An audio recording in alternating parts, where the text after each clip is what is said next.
Well, hey guys, let's talk about Superman. About a month behind, but we're here.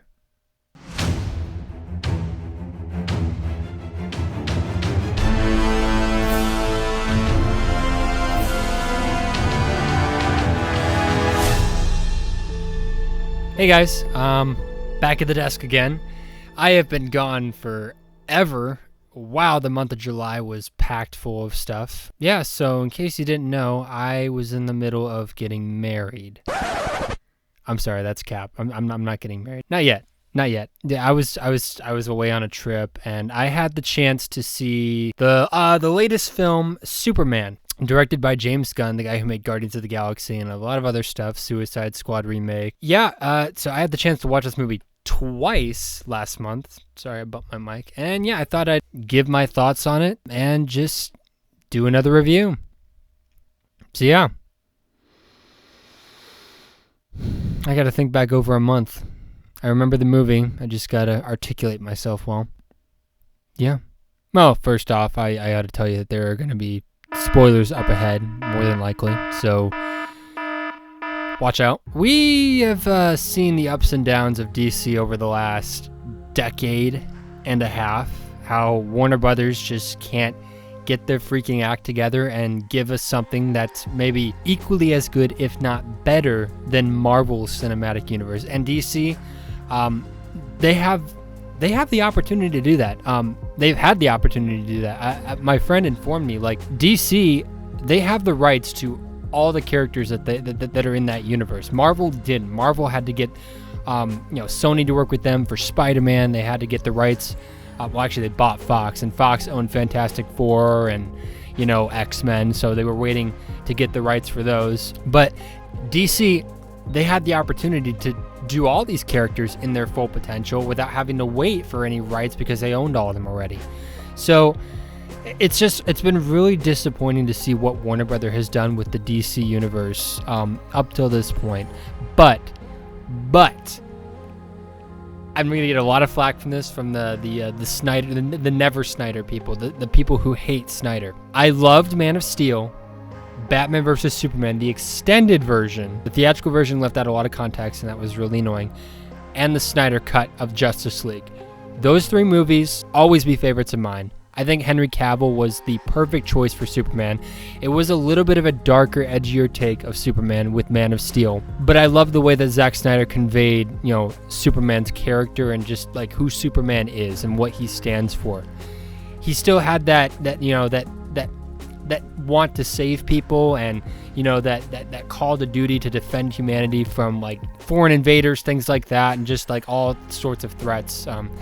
Truth, justice, and the American way, like the comic books. And I understand why a lot of people didn't like the Snyder version of Superman, but, to me, that's always going to be a favorite of mine. But we're here to talk about the new one by James Gunn. So I kind of liked how they went more of a comic accurate tone with this one, like just down to the like very minute detail of the Superman comic books. They even got the globe on the Daily Planet right, for crying out loud. So yeah, Superman, it's basically about...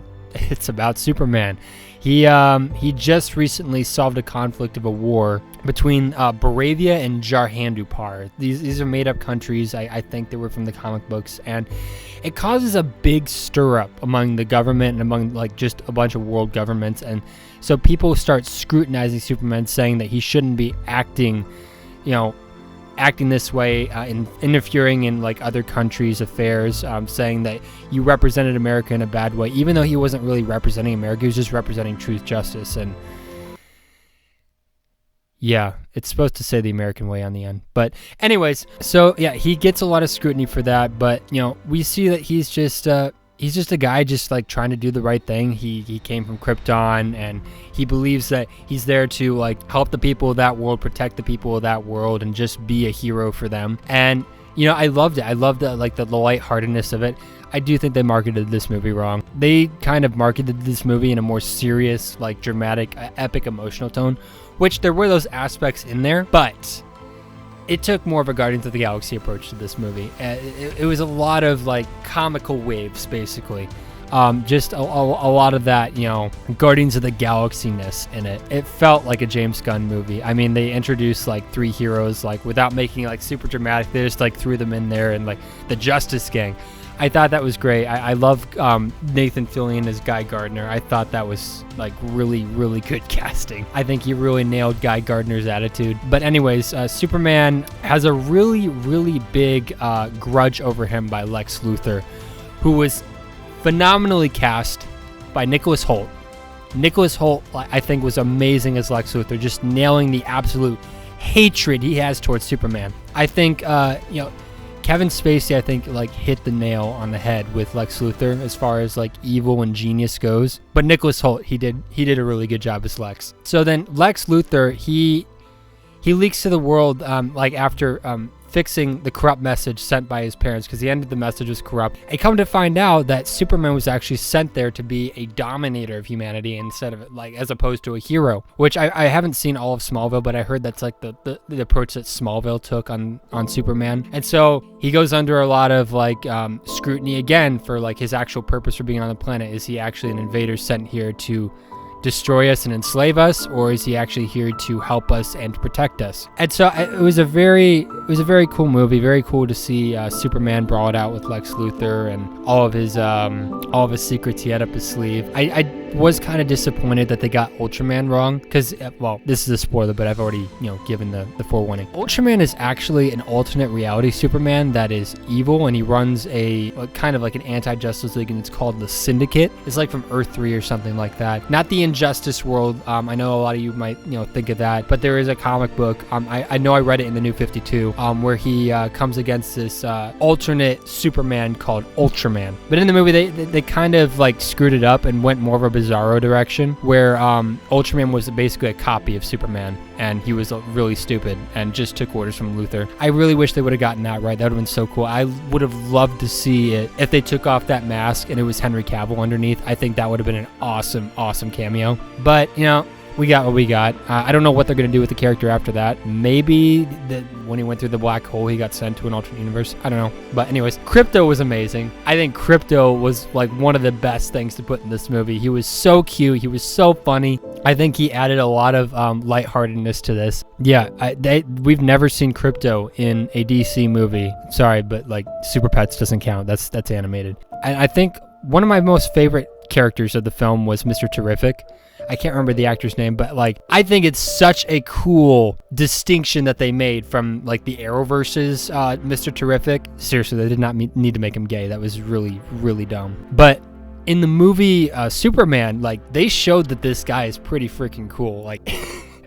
There's this one scene where he's with Lois and he's going to go into that pocket dimension, and he's just ripping through all of Luthor's vultures, or what? No, raptors. Raptors are called raptors. He's ripping through all of Luthor's raptors like they're nothing, and it's they really did a good job at showcasing what Mr. Terrific's able to do. So yeah, that's one of my favorite parts of the movie. But yeah, this was an interesting movie. What I was really confused about, while there are these subtle references in there, I don't get why so many people thought this movie was going to be overtly political. I mean, there were nuances in there that sure kind of could have been taken that way, but this movie wasn't a left-wing or right-wing movie. It was literally just a superhero movie. Sure, they made subtle references, and sure, some things could be taken one way or another, the whole two countries at conflict with each other. But then again, this movie was written before a lot of this stuff happened that people were referring to, and honestly, movies need to stop being over politicized when there's no reason to be over politicizing them. It gets really irritating. It's just a drag after a while, and so I get annoyed. As a conservative, I get annoyed when I see conservatives hating on something just to hate on it, and it bugs me. Let's just keep politics out of movies, guys. Come on. I mean, there can be subtle nuances in there, but don't push a point in a movie over a story, because that never works well. So anyways, yeah, I liked Superman. It doesn't beat Man of Steel for me, but I did like this movie, and I am looking forward to where DC goes, because if this movie does well, we're going to be seeing a lot more better stuff from DC. So let's do it. Let's go. Anyways, God bless. Thank you for watching.